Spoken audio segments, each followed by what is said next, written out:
Good morning বন্ধুরা, আমরা already ইন্ডিয়ার ভিতরে প্রবেশ করে ফেলছি। তো দেখতে পাচ্ছ এই পাশে ইন্ডিয়ান ইমিগ্রেশন শেষ করলাম, আর এখানে সিএনজি দাঁড়ানো আছে। তো এগুলো বনগাঁ যায় এবং বিভিন্ন জায়গায় যায়। তো আমরা এখন যাব বনগাঁ শহরে যাব। বন্ধুরা দেখো, আমার বন্ধু আমাকে রিসিভ করতে চলে এসেছে। আমরা ইন্ডিয়ান ইমিগ্রেশন পার হয়ে চলে আসছি, আর আমার বন্ধু চলে আসছে আমাদেরকে রিসিভ করার জন্য।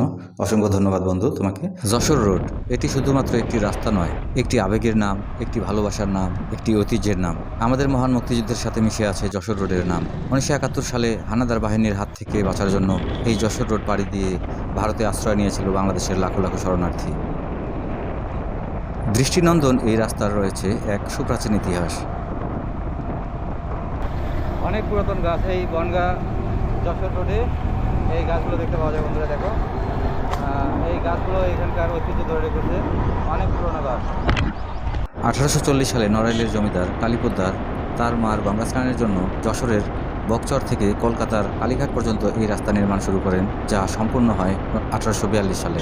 এরপর কালীবাবুর রাস্তায় ছায়ার জন্য দুধারে প্রচুর বৃক্ষরোপণ করেন। দীর্ঘদিন ওই রাস্তা কালীবাবুর রাস্তা নামেই পরিচিত ছিল, যা কালক্রমে যশোর রোড নামে পরিচিত লাভ করে। বন্ধুরা, রাস্তার দুপাশে শতবর্ষী বিশাল সব রেনট্রি বা মহাশিশু গাছ এই সড়কের ভিন্ন এক মহিমা দিয়েছে। রাস্তার দুপাশে ছায়া হয়ে দাঁড়িয়ে আছে কালের সাক্ষী শতবর্ষী এসব বৃক্ষরাজি। সীমান্তের এপারে এই সড়কটি পরিচিত যশোর রোড নামে।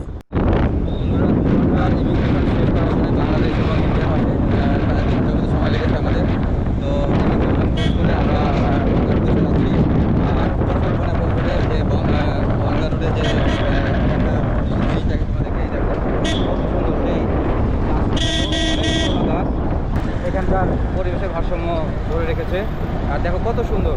অনেক দিন এই গাছগুলো দেখেছি অনেক ভিডিওতে, আজ নিজের চোখে দেখতে পাচ্ছি। আর বাংলাদেশে থেকে আমার আজকে আমার ইন্ডিয়াতে আমার প্রথম বনগাঁ বেনাপোল পুরো রাস্তা জুড়ে এই দৃশ্যটা দেখতে পাবো, যা অসাধারণ।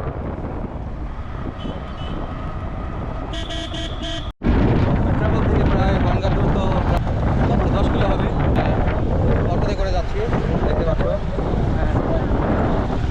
সামনে দেখো ওনারা ভাইয়েরা, হাই ভাইয়েরা তারকেশ্বর যাচ্ছে। এখন সবাই এরকম। বন্ধুরা, যশোর রোডের এই ভিডিওটি ভালো লাগলে চ্যানেলটি সাবস্ক্রাইব করে দিও, আর যারা ফেসবুক থেকে দেখছো ফলো করে দিও। আর দেখা হচ্ছে অন্য কোনো নতুন ভিডিওতে। সে পর্যন্ত সবাই ভালো থেকো, টাটা।